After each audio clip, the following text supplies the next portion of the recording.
This was Al-Shabaab's most recent attack in Mogadishu. A vehicle laden with explosives was used to carry out a massive explosion targeting this police station. At least 10 people, including security officials, lost their lives. The attack, a stark reminder of the challenges facing Somalia and its security partners.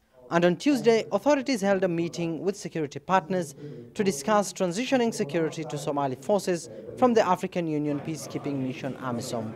It is with that optimism that I am convinced this conference from between the federal government of Somalia and AMISOM will lay the foundation for successful transition, which we all want and is in our collective interest. Mogadishu currently relies on support from the multinational peacekeeping force drawn from several African countries. The mission is due to come to an end in 2018. Meanwhile, authorities have over the years been training thousands of troops that are expected to replace African Union soldiers who've waged a 10-year campaign against Al-Shabaab, the Al-Qaeda proxy in the Horn of Africa.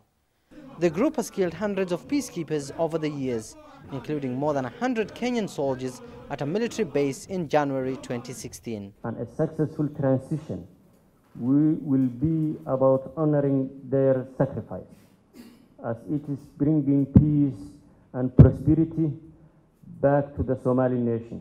Somalia's president has called on security forces to eliminate Al-Shabaab within 2 years, but argues that for this to be realized, an arms embargo against Mogadishu must be lifted, a move that's also supported by the African Union.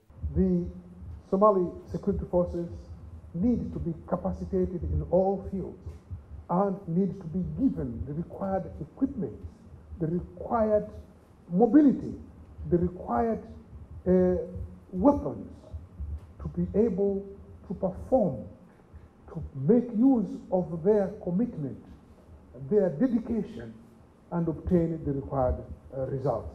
On the streets of the capital, relative stability has been restored. A stabilization force has thwarted several Al-Shabaab attacks over the past month. And on key roads, security forces inspect vehicles and disarming potential threats to peace. ISIL also remains active in northern Somalia, posing a deadly threat to Puntland forces. The region recently lost more than 50 soldiers after militants overran a military base in the mountainous region of Galgala. Al-Shabaab has overrun a number of military bases belonging to both Somali and the African Union forces, forcing the soldiers to abandon some of their forward operating bases. And as AMISOM plans to hand over the security of the country back to Somalia, experts here have raised concerns about Somalia's preparedness and whether it's the right time to go it alone. Abdulaziz, Billow, CGTN, Mogadishu, Somalia.